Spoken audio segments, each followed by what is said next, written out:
Welcome to the Combat Sports in Africa podcast. Today, we're shining a spotlight on Tribe Combat Sports, an exciting new MMA promotion that's making an impact on both the African and global combat sports scenes. Joining us is Zalo Werenskiold, the CEO and founder of Tribe Combat Sports. We'll delve into the origin story of this Afro-Scandinavian promotion based in West Africa and explore what inspired William to focus on MMA in this vibrant region. Despite having only one event under their belt, Tribe has already stood out with their high production quality and authentic storytelling, truly capturing the essence of African combat sports. We'll discuss their mission and long-term vision, the unique challenges they faced in establishing a professional MMA promotion in Africa, and how they're nurturing local talent in a continent that's a hotbed for athletic prowess.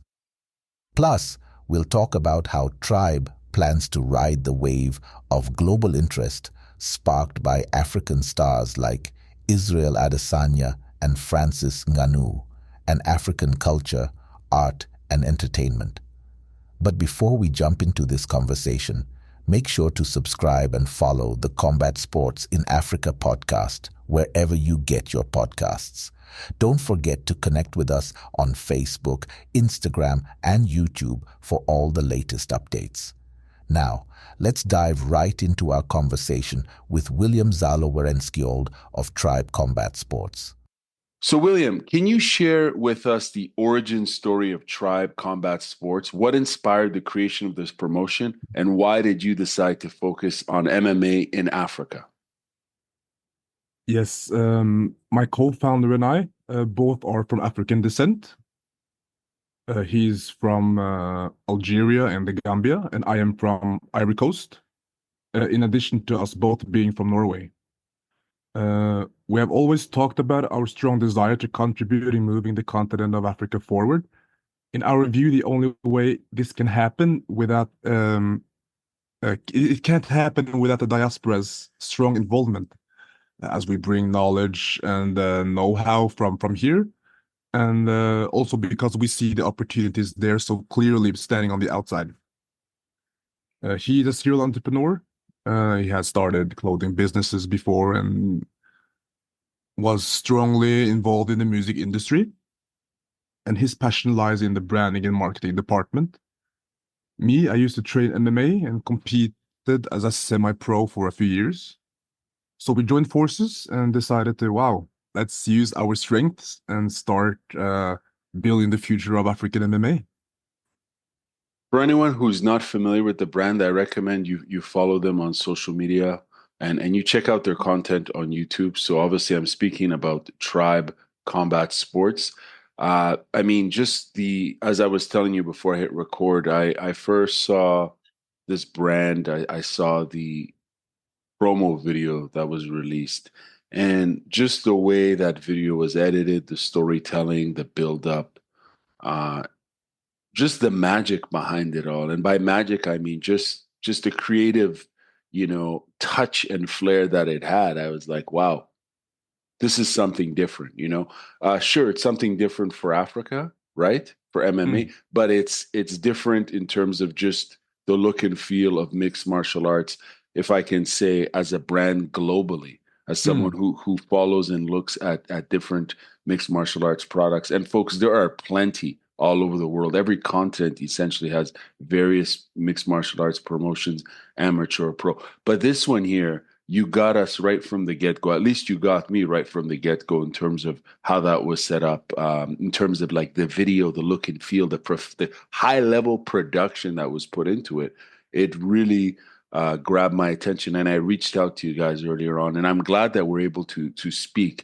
Now, there's a lot to your answer there was very interesting, because you mentioned the fact that obviously you're of African descent, and you and your partner, you're both of African descent, and you mentioned that the movement, I'm paraphrasing here, correct me if I'm wrong, that the sports development in this case, mixed martial arts, in order for it to move forward, it does need the diaspora, the people in the diaspora's involvement, which is a very interesting one because as someone who's interviewed various people involved in martial arts on the continent, for the most part, there's a lot of folks from the diaspora that are involved in it one way or another, right? In terms of wanting to give back and support. So it's interesting that that happens to be the case here as well. But if I can ask, tell us a bit more about your background as a competitor and what Mm. got you into combat sports. I used to train Thai boxing. I think this must have been wow, this must have been maybe 10 years ago. And in the room next to my Thai boxing class, there was this MMA coach, Kenneth Berg, a high professional, top level athlete from Norway that used to be a coach there. And every time that I went to my Thai boxing class, I had to walk through this room, and then I saw these guys rolling and wrestling. And one day I said to myself, I have to try this and just check it out. And then I was just addicted since that day, I think. And I was lucky enough to be able to train at the Frontline Academy with the likes of the biggest star there, name there is Jack Hermansson. He's competing in the UFC middleweight division. And I was there for 5 years. I had 3 semi-pro combats in Denmark and England. And then this idea just came to me, and then I had to choose what I invested my time in. So from that day, I've just been doing this, but with the same passion and the same love as it is still in the same sport. So yeah, that's my story, I guess. William, when that idea came to you, who did you pitch it to first? And what was the initial reaction from your friends, your community, and so on? How did they react to this idea of bringing professional mixed martial arts to Africa, West Africa in particular? What was the initial reaction? You mean the first person I pitched to ever, or No, no. I guess in general, as I'm hearing you, Mm, I'm hearing the story, right? Obviously, you had this idea. You're like, what mm, if I could bring professional mixed martial arts to West Africa or Africa mm. as a whole, I should say. What was the initial reaction from your community when you shared this vision? I was sitting with my best friend Ozzy, that's also my co-founder, in a cafe. We were just talking about what should we start together. And initially, we wanted to build gyms all across Africa, like a gym brand all across Africa. And then we almost said together, why don't we just start a league? Hmm. And he is like me, a dreamer. So it came quite natural, just spin on the idea, and then we got to work.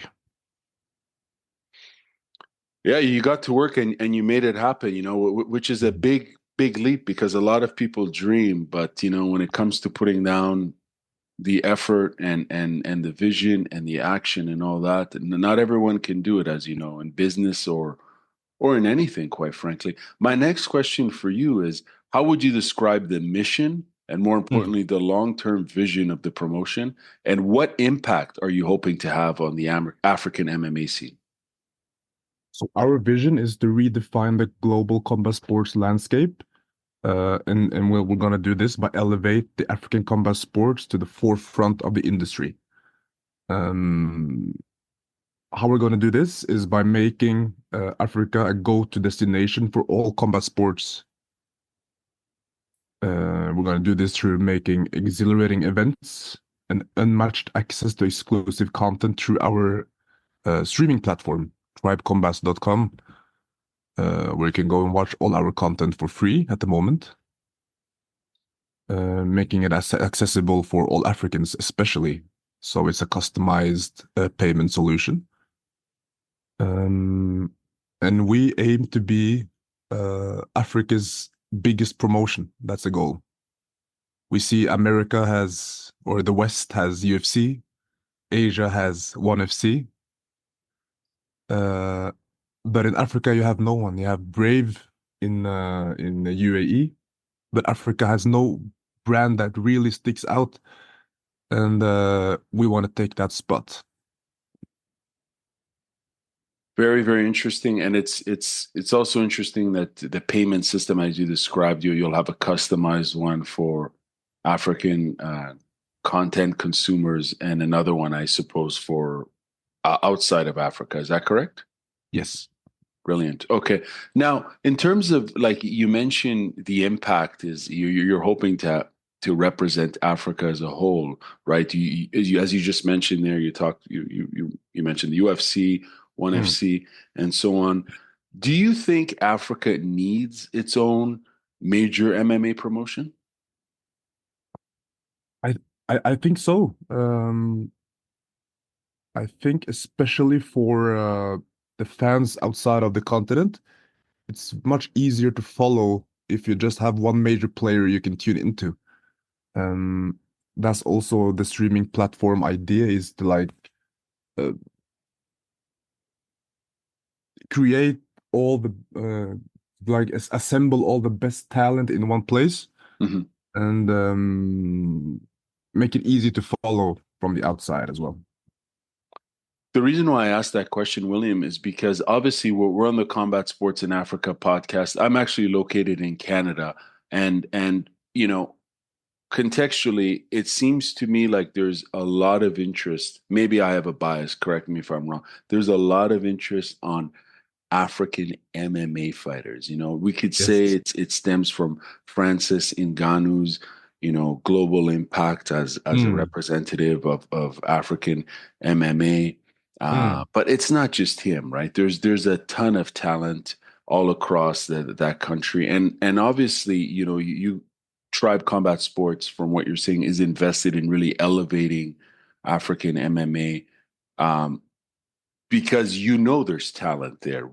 Isn't that would that be correct? I don't want to put words in your mouth, but there's clearly talent in Africa. An incredible amount of talent. It's crazy actually. The athletic level of the population is insane. It sure is. So it's exciting to see this brand here, as you're saying and describing, wanting to represent the continent as a whole. And I'm also curious to know the brand you speak when you speak of Tribe Combat Sports. Mm. You mentioned that you want it to be the premier combat sports brand. Uh, are you also including non-mixed martial art? Are you excluding other combat sports as well down the road, or is it exclusively mixed martial arts for now? That's a good question, actually. Our vision down the line is that's also why we call it combat sports because we want to include multiple combat sports in the future. So we have already on our list we have K1 as the next sport that also engages North Africa in a large capacity, and also there's a lot of K1 and Thai boxing in West Africa as well. So I think it's going to be MMA and K1 to start with, and then we're going to evolve as we move on to eventually include even more combat sports in the future. Very interesting that you have a vision beyond just MMA, because I know that ONE FC's model is similar in the sense that they're Yes. not just focused, as you know, on just mixed martial arts. They're looking at boxing, kickboxing, and grappling as well. So it differentiates them from, say, the other competitor, UFC. But it's cool that you guys, I suppose, are taking that same approach and not just zoning in on mixed martial arts. Obviously, we all love mixed martial arts, but there's so many incredible other professional combat sports out there. Now, I mentioned earlier on that I saw the promo video that was initially released, and I'm Mm. sure I'm not the only one who's seen it. And if you're listening to this interview, I'm going to ask you again to please go check the YouTube channel for Tribe Combat Sports, and also on Instagram. I believe that's where I first saw the initial promo video. And I speak about the production quality and the storytelling that certainly stood out for me. How important is it for Tribe Combat Sports to tell these authentic African stories through these events? Incredibly important because nobody's telling them. So we really wanna show where these guys come from. We call our company Afro-Scandinavian Combat Sports League. For tribe, it means we keep the African DNA within the Scandinavian frames. So to further describe it, the product is rooted in African culture, but the production is of Scandinavian quality. Mm. That's like our main goal, to keep spreading the African culture and stories as wide and vast as possible. William, for someone who's listening to this who may not be familiar with Scandinavia, and you're part of the world in terms of culture, business culture, and even storytelling culture, if you don't mind, I know I'm putting you on the spot, but kind of tell us about Norway and Scandinavian culture from your lens and your experience. What's it like growing up there, and how has that kind of influenced your approach to art and business? I think the quality here is unmatched in everything, infrastructure wise. Everything is of very high quality, and the finish is really strong throughout all the products being sold and offered here. Uh, it's a very individualistic culture. So Oh, it's not a collective. I thought it was a collective cause. Aren't Scandinavians? Please correct me if I'm wrong, and I apologize for interrupting. yeah, I thought Scandinavians had a more collective culture. No? no, Okay. this is the opposite actually. It's very Mm. cold here. So the social life here is very different from the African social life. Um, but it's very like how can I describe it? I'm sorry. I know it's somewhat of a random question, but I think for listeners they'll Yeah. appreciate that sort of cultural understanding of the culture, I suppose. It's very do you say homogenic in Yeah. English? Yeah. Yeah. Yeah. Okay. So it's not a lot of room for new ideas and new ways to think or new ways to do things. Um, but it's a very quiet and peaceful place. And I think it's maybe one of the best places to have a base for the things we want to do. Um, it's not a lot of innovation here. I think all the industry in Norway, especially, is spread across four industries: real estate, fish, oil, and finance. So it's quite narrow, the window here of what people um, go into. So we're quite different in that sense. But here as well, the African culture is being spread fast. And as you mentioned earlier about the Francis Ngannou's and Adesanya and Kamaru Usman, I think they contributed, of course, but I think also it's important to not forget all the artists from the music industry as well Mm. that came alongside them. That's also um, opening the eyes of people from Western countries to African culture and music. So I think both of them are equally important to lay the foundation for us. Yeah, absolutely. There's a demand for content on the music side, and not just limited to music when it comes to West African music, and African music and culture as a whole. And I think Mhm. providing content online to a global audience is certainly a win-win solution. William, it's funny that when you mentioned innovation or not very innovative, just as you were about to say that, I was thinking about how um, the perception of Scandinavia from non-Scandinavians Mm, is that it's a very, I'll tell you the stereotypical perspective is that it's a very progressive part of the world, a lot of very advanced social policies. And that's even on the business side, there's sure it mm, might be limited to four sort of sectors, as you mentioned, but there's a lot of innovation and research and development in that part of the world that's leading edge. And I know we're going off on a different topic here. I'll bring us back to MMA, but it's interesting to actually hear it from someone who lives there, as you describe it, and you shared that position and perspective. Because I can tell you, within the sports context, I think the Norwegian on the amateur side, the Norwegian model for mm, sports is really uh, on the winter and summer Olympic sports. mm, That country, albeit very small in population yeah, compared to other parts of the world, tends to produce a lot of medalists in that's true. winter and summer sports, and they have very um, I don't want to use the word innovative, but I'm going to innovative sports program that like Mm, gets kids at a young age involved in sports, yeah, um, at a community level, and then they make it accessible for all, that's true.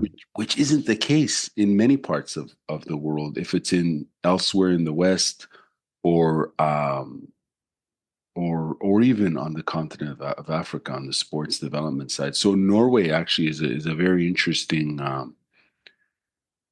country when you look at their sports I development. I agree. Like the social program in Norway is really good and strong, and that's also part of the Norwegian culture as well. That um, even if you're from a poor family, you still have access to a lot of things.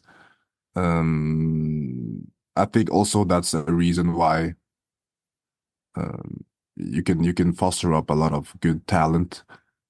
Sweden, just to make the difference, is really high and leading edge of industry. They have Mm, Spotify and Volvo, and they have came up with a lot of brands. So Norway is quite different in that sense because we have the oil, so everything is surrounded around the oil here. exactly. You guys are like Dubai, Yeah. the Dubai of the North. Yes, you can say it like that. Now, I want to dive into some business themes because obviously you guys have launched this brand, and from the looks of it, it's incredible what's been put out thus far. But I'm sure it wasn't easy, as I mentioned before. What are some of the unique challenges you faced in trying to establish a professional mixed martial arts promotion in Africa, and how have you managed to overcome these obstacles? We learned, we've been on this journey for almost 6 years, so it took time. We learned early that the way to do business in Africa is quite different than to do business here. So that was the first thing we had to like adapt to. Um, and especially regarding timelines and execution and also hunger, to be fair. Because we come from the outside and see all the opportunities there, and we come in with a lot of passion. Um, but we also learn that they don't re they don't necessarily see it the same way there. Um, we also had a lot of work to do on the side of convincing investors in the West that Africa is an untapped market who is right now experiencing an industrial revolution. Like China in 2000, you couldn't find any car in China. There were only bikes in Beijing, but now it's the biggest market for cars in the world. So in our eyes, Africa will be experiencing the same explosion. in industry. So convincing people here was quite hard, and we realized that maybe this idea is too big for Norway and is more appreciated in the international community, as Norway is quite homogenic. So that was maybe the two biggest challenges we faced. It's interesting because that cultural issue, business culture that is obviously Mm. localized in West Africa, or even within one country in Africa, is very unique. But you're coming in with a Norwegian business mind, and obviously, uh, there's challenges there.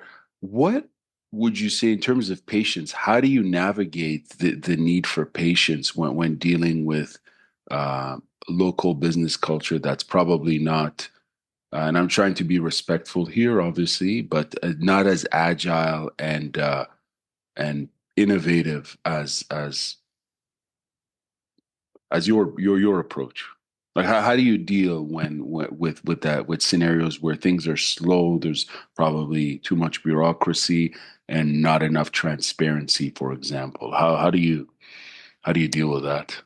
That's where you really get tested of how much you want it, to be Mm, fair. mm, But I think I can speak for whole the whole continent if I say that in Africa, if you don't have the right contacts, you will move nowhere. So to build the right network, we have some people on the team that already has a vast network that like speeded up the processes, but it takes time to build trust and to meet the right people. When you have all that set, then you can move. But until then, it's quite stalling. But for us, it has never been a question of should we quit. We have always known that what we have here is unique, and we have only talked about how we can make it happen all these 5 or almost 6 years. So that's maybe quite unique in that sense that maybe many people would have given up. But for us, it's we're going to take this to the moon and back. Let me give you a case scenario here, because this is a unique product in the sense that you're providing the content on its own unique streaming platform, right? Yeah. Let's speculate here, and I'm Mm. sure this has probably crossed your mind. Let's say WME, the owners of the UFC and Yeah. WWE, reach out to both of you and say, "Hey, we like what you're doing. We Mm. like this product. Would you put it on our platform, UFC Fight Pass?" Mm. What would you do? And if, say, one Mm. FC reached out to you as well and said, "Hey, Yeah. let's let's set up a partnership so we can assist you in Mm. expanding your global reach, because now they're Mm. available on Amazon here in the West, Canada, USA." Mm. I don't know if that's the case in the European market. I don't think so. I'll have to look into it. But have has the thought of being acquired for this product, has that crossed your mind? Because you said you want to take it to the moon. Mm. And even, every business, it happens, right, where you get proposals or pitch Yeah. for acquisition, um, just based on the quality of the product from the Mm. get-go. It sets a tone, right? It sets a Yeah. tone. And I'm just speaking openly here and brainstorming, and I'm sorry I'm putting you on the spot with this case scenario, but I'm sure anyone who's listening would probably ask you this question. Has that thought ever crossed your mind? Say, once you build a brand to a certain Yeah. level, would you be open to being acquired by anyone, a competitor with bigger reach and so on? It has, but it would have to be under the right terms. Um, and by that I mean the brand has to be uh, continued, if I can say it like that. Sure, sure. That's maybe the most important thing because I put in so many years of my life into this. And but initially, I would say no. But of course, you would have to look at the deal when the deal is there, if the deal comes. But this is my passion. This is my love. So if I'm selling this, I don't know what else I can do with my life. I'm living my dream right now, and I'm really looking forward to the future. I think you guys have only seen the beginning. Very interesting. What sort of feedback have you gotten from African fans on site, where you've put the events and the fighters? What sort of feedback are they giving you? Because you guys you're giving them space to represent. Like Yeah. if people haven't seen the promo videos, I'll tell you from just a fan engagement and Mm. storytelling and marketing perspective, like how you position these athletes and Yeah. elevate them has a lot of currency, Mm. from a scouting perspective. Like if someone is scouting for talent, if you're a matchmaker located in Las Vegas and you stumble, you know what I'm saying, you stumble on this content, you're like, wait a minute, who the hell is this guy, you know what I'm saying, Yeah. because we Yeah. see their personality. You accentuate Mm. um their best qualities, and I say that also from the lens of like sports Mm. entertainment, if you know what I mean. Yeah. Like these guys are fighters, but they're also personalities, and that has value for for fans, but also for people in the industry who look for the next. I don't want to say the next big star, but the next athlete to bring into their promotion. So what sort of feedback have you gotten from local African fighters and also fans? Overwhelmingly positive and so much feedback. After the first event we had in January, the fans came up to me and said, "This is the best event we've ever been to in our Wow. lives. So thank you so much for bringing us this opportunity to see this live." So that was the first wave of feedback from the fans. And then when we came back home to Norway, my phone started blowing up with all these athletes wanting to compete at the next event. So I think I've had over 100 athletes, professional athletes, um, telling me how much they love the product and they want to compete. So that's Wow. insane. And also athletes from Scandinavia showing interest. So that's actually uh, the way we hoped it to be, to bridge Scandinavia and the West with Africa through sports. So to have interest from both sides is incredible. And also the fans back home have keep telling me when I meet them on the street that this is insane, the things you are doing. So keep it up. So I'm blown away, to be fair. That's awesome. Will you be booking Scandinavian athletes on future cards and possibly other athletes from all over the world who want to partake? Yes. So our business model is an international combat sports league, but in Africa. So we're going to bring people from all around the world to Africa to compete. If someone's listening to this and they want to reach out and be considered as a competitor, how do they reach out to you? You can reach out to the email contact@tribecombats.com. You can send us an email there, and then we'll take care of you. I know that UAE Warriors also puts on. Obviously, they put on events where they book African talent from Mm. North Africa and Africa, Sub-Saharan Africa, and Yeah. they turn it into a North versus South sort of angle. North Africa or Arabia versus Africa, as they recently Mm. just had an event yesterday. Mm. What's your opinion, if you don't mind me asking, on their approach and the work they're doing in terms of profiling and and essentially putting on fights with African competitors. I think I think it's great that so many brands now have discovered Africa and wants to help build the scene. I think Mm. Africa is such a huge continent that it's room for a numerous amount of players. So that's a blessing, to be fair, to just build the sport throughout the continent. Um, I think North versus South is a cool product, but that's why we called our league Tribe, because Africa has a problem with tribalism throughout history. So under our roof, everybody is one.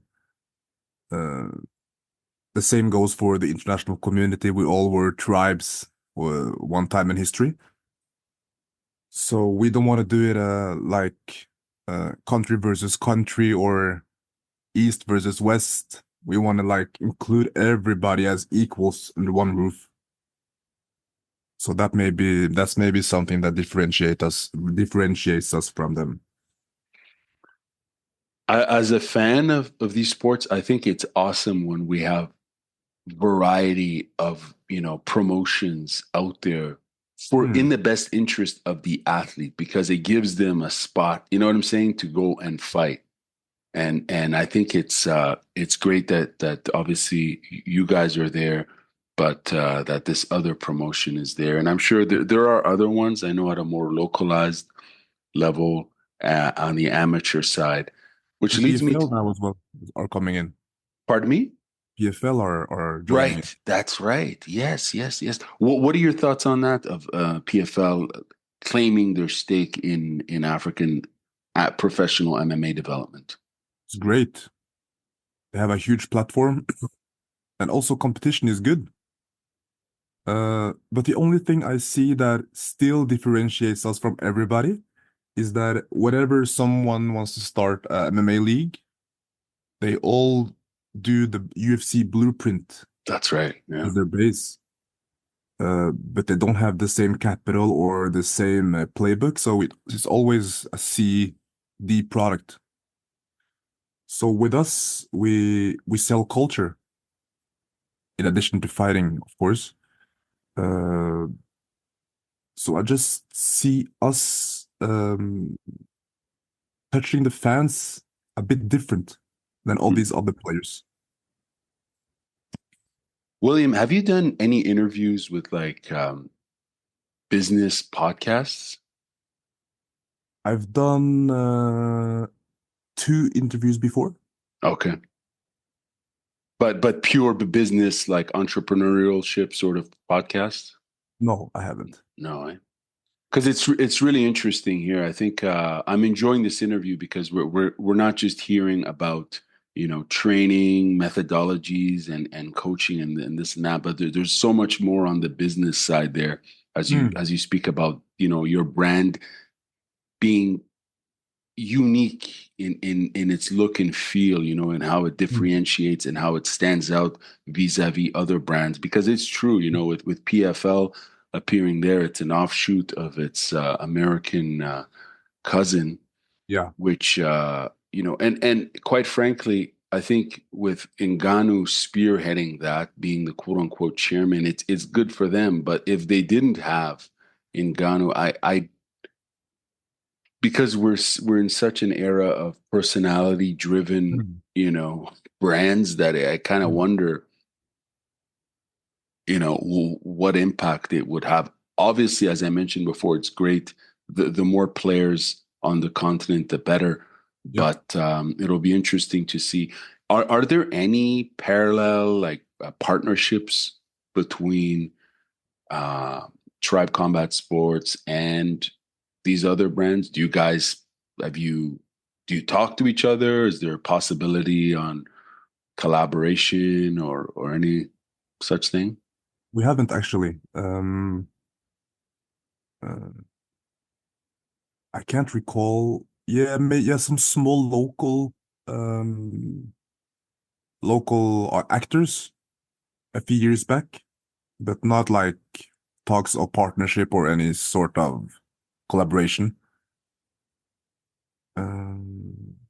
You said something there. Yeah, One more thing on the business side of it is like the PFL or the UFC. They're such big organizations, so they can't travel to Ivory Coast or the Gambia because uh, the salary there of the people is not high enough to buy the tickets they need to sell. Mm. But we can move everywhere. We have a small organization and we can move everywhere and customize the payments for everybody there. Um, so we can capture them all in a sense, so they all can experience it. Uh, so that's also an important aspect of us versus them, that they have to go to Nigeria or South Africa, um, the biggest markets immediately. But we don't have to. We can take all the other countries around. That's fascinating, man. You know, it's really interesting too because Dana White for years has been talking about we're going to Africa, we're going to Africa, we're going to Mhm. Africa, right? Like in terms of putting on an event in Africa. Yeah. And clearly Africa has a thriving it's an emerging MMA scene, you know, but it's there, it's happening. We've got brands like yours, Tribe Combat Sports, putting on, you know, MMA events, professional MMA events with their own look and feel. And I think fans in North America, I don't know how much engagement and reach you've had here, but I'm sure because there's a huge diaspora community here, as you know, from of Mm. Africans from across the continent Yeah. who are interested in MMA, and I'm sure. Actually, in one of your videos, recent videos, I believe I saw a Senegalese coach who Yes. used to live in Ottawa, Ontario, Canada. Yes, Uh, Matarme. yeah, and I'm in Ottawa, Ontario, Canada, Mm. and I've interviewed that guy a long time ago when he was here Amazing. fighting and representing, and he's one hell of an athlete. I Yeah. believe he's moved back to Senegal to propel Brazilian Jiu Jitsu, Thai boxing, and MMA. And it's great to see that. But when I saw him in the clip, I said to Mm. myself, wow, what a small world, you know? Really small. Tiny, tiny. But Africa is increasingly recognized as a hotbed for athletic talent, as we mentioned earlier, particularly in combat sport. How does Tribe Combat Sports aim to develop and nurture local fighters? And what's your approach to scouting talent? So one of the things we'll do is also open an amateur league in the future. So we'll have the amateur league, and then they can transcend to the professional league within the same company. So we can build them and also give them a career when the time is right. And also build gyms in the countries that don't have the same access as some countries do. That's very important to be able to build this sport further in Africa is the infrastructure. On the scouting side of it, we have an incredible matchmaker named Christopher Darre. He was a former professional MMA athlete who is working on networking with managers and gyms every week, in addition to myself, uh, which has resulted in us now having a roster of more than 60 athletes, professional. So it's just a matter of networking, really, over time, and also uh, writing and calling and um, and really finding these diamonds in the rough, because you can Google all these gyms and all these communities. So you really have to dig deep. When we go on your website and we create an account, and for the record, I'm going to be creating an account to access content. I'm curious to know what's the user experience like for fans when they log on and create this account. What can they expect? What should they expect, I should say? For now, it's the first version. Um, have you ever been to the site World Star Hip Hop? Of course, of course. Yeah. So it's gonna be a bit like this, I think, just a lot of videos, uh, as you enter, and then we're gonna of course increase the amount of content. We're gonna also have documentaries in the future, Oh wow. showcasing, for example, kickboxing in Ivory Coast, showcasing Gambian beach wrestling or Moroccan K1, underground K1, for example, and a Wow. lot of different stuff that nobody has access to or seen before. In addition, Exclusive original. exclusive originals, yes, Wow. Wow. Wow. a bit like using the Vice format, if you Of remember Vice. course. Yes, Yeah. yes. Yeah. So you can expect a lot of different genres and entertainment coming in the future. I mean this when I say this. This is very exciting. Um, as a content consumer, as someone who enjoys this content, I Mm. think it's very exciting, and I think it's dealing with subject matter in sports in a part of the world that probably we're limited to seeing these stories. You know what Yeah. I mean? Although there are short clips on social media platforms that are uploaded by people on site, I would imagine, right? That you can Mm. find that sort of stuff. But if you're putting it in the nonfiction format, I think in the storytelling with your brand's approach, I think it'll certainly be something special. I was going to ask you. I don't know how old you are. I'm not asking. I'm not asking for your age or anything like that. But do you remember back? Do you remember Pride FC back in the day? Yes. Do you remember Hansen, the fighter? Yes, Joachim Hansen, Yes. the legend here. He's still a legend within like MMA. I know we don't see a lot of highlight clips of him, but there was Mm. a time. I mean, he's highly regarded, and this is speaking as someone who's just consumed content and has read Mm. up on him. He's still highly regarded for his work in Pride FC, particularly in the division that he fought and the way Yeah. he fought. I think he's got a lot of fans in Japan. What is he doing these days? Sorry, I know we're going. I'm jumping here. I'm jumping scripts, but since you're originally from Norway, I'm just curious to know. A, what is he doing, and how is he regarded in his home country? Last I heard of him, he did a boxing match, I think in Sweden or something, that he lost, unfortunately. Um, you don't hear so much talk about him anymore, but of course, in the fighting community, he's a legend, unmatched legend. The first international like huge MMA star we ever had here.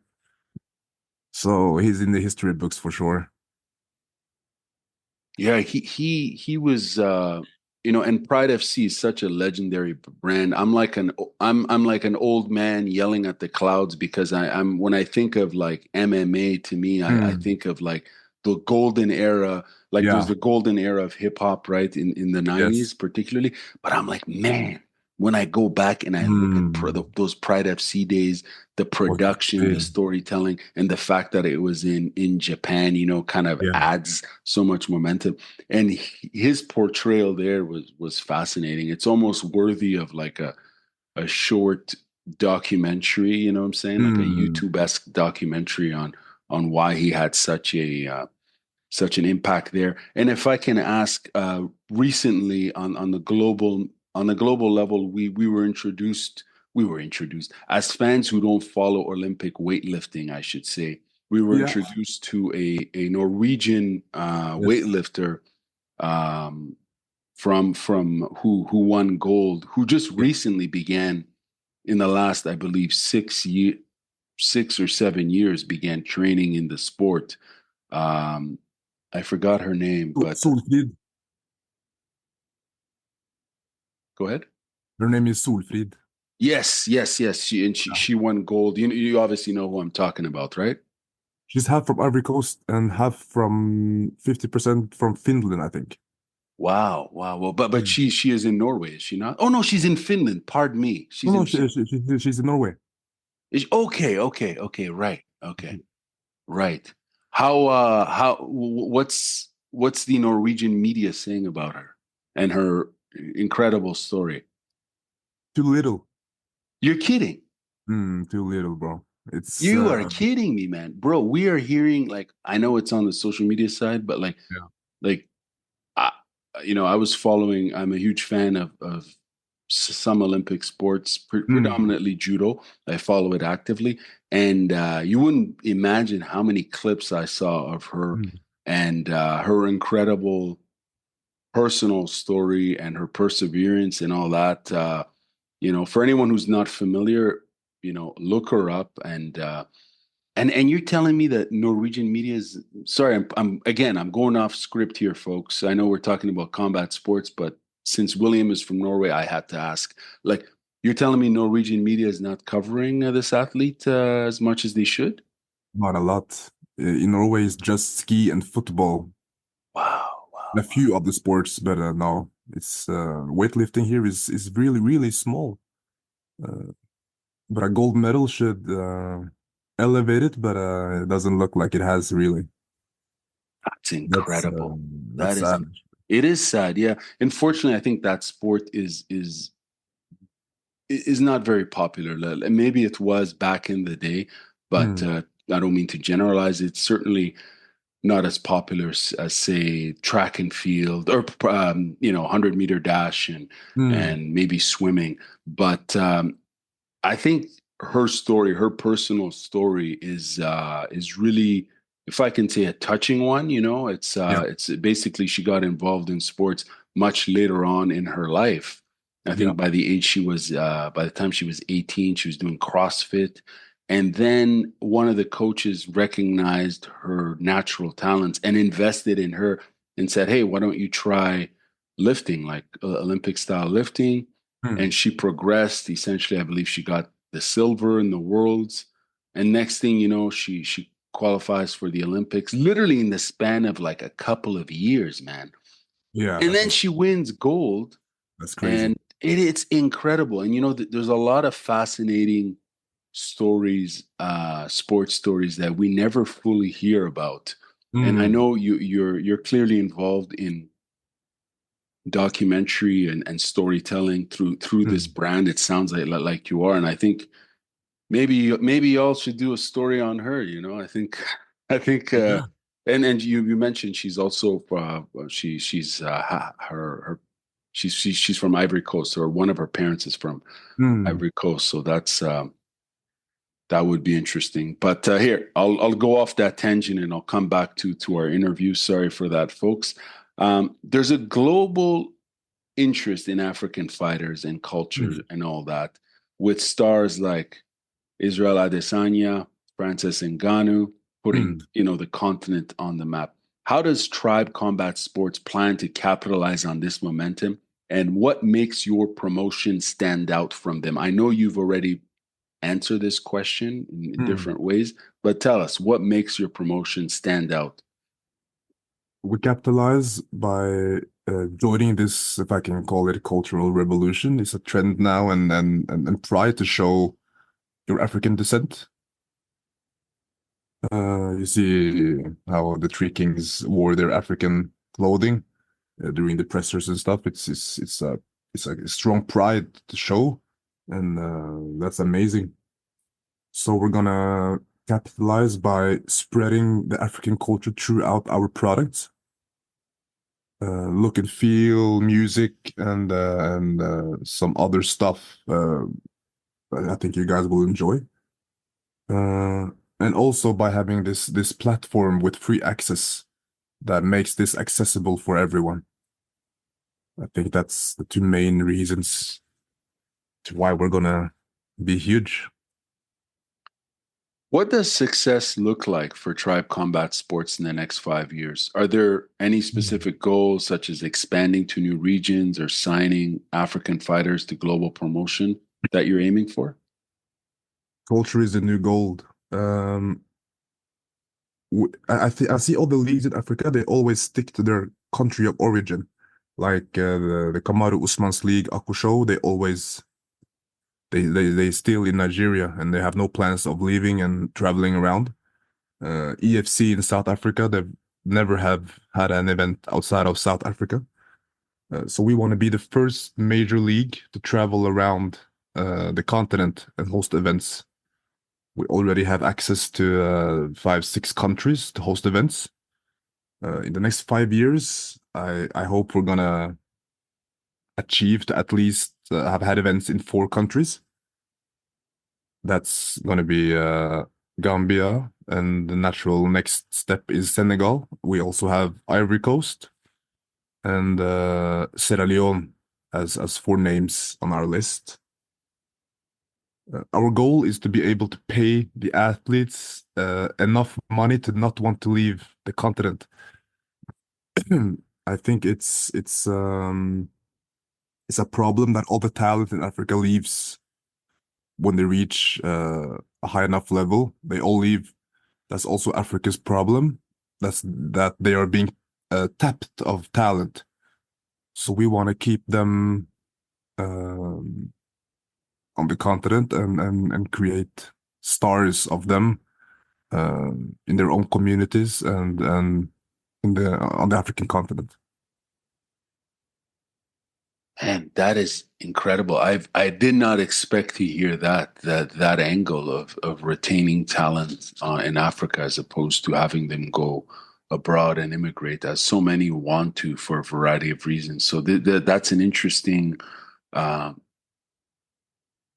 angle to also consider for the brand as to how you're investing locally and giving these athletes that opportunity for a livelihood, but also for to retain the talent.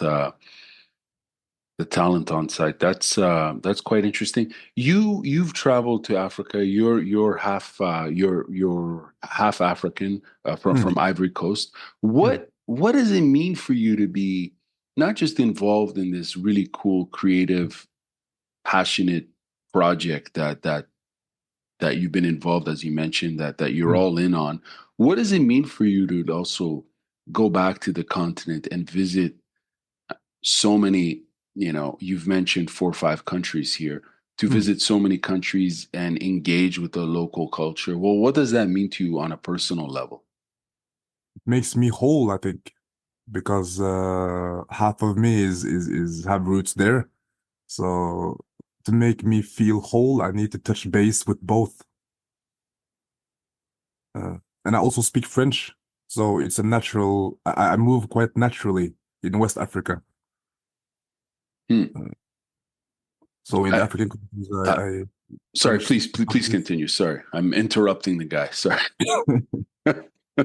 because West Africa is half English and half French speaking. So that makes me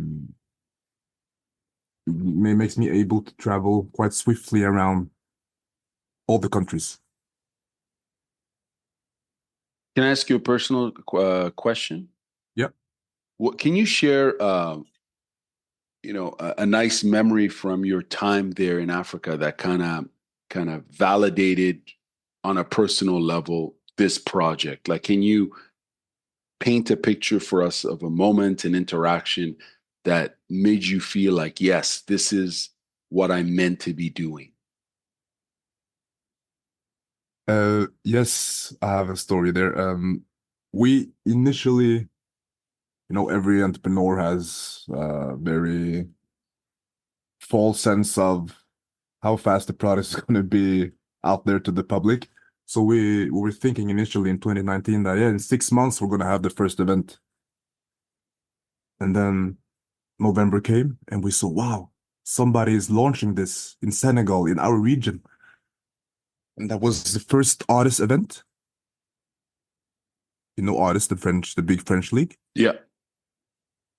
So we said to ourselves, okay, we have to go there and see how the competition is doing and what their plans are.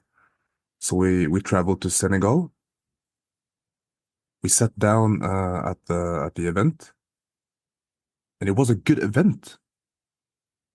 But we looked at each other and was like, wow, they really don't get it with the culture thing. There were no vibe in the audience.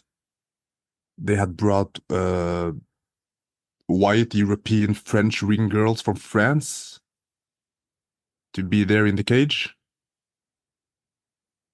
And the product was, if I can say, lacking flavor.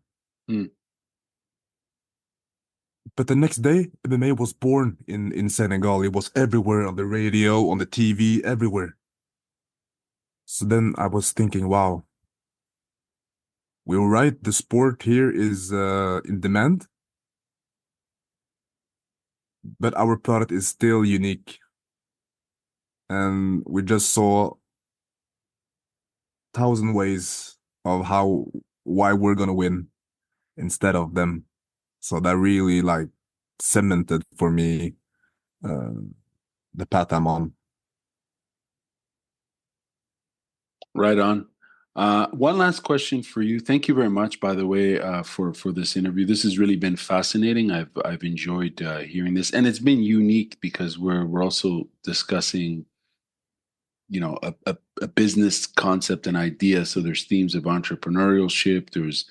There's themes of sports development on the professional side, and it's good to hear that there's plans to also invest on the amateur sports development, because that's also important. My last question for you, William, is for people outside of Africa who may not be familiar with Tribe Combat Sports, why Yeah. should they pay attention to what you're building here? What can the international MMA community learn from the African scene? I think with us, the fans will get to see innovative live events.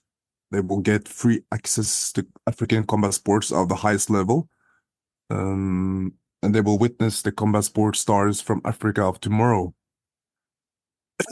I think what the international community will learn is that they will learn the amount of talent and high-level talent there is on the continent. And then I think they will also see in the future how much of a role Africa will play in the sport of MMA. Africans and sports is something unique. You see at the football World Cups, it's always the African fans that being highlighted as the most engaging fans. So to connect Africa with sports is you will get something the MMA community has never seen before. So I'm looking forward to showcasing that as well in the future.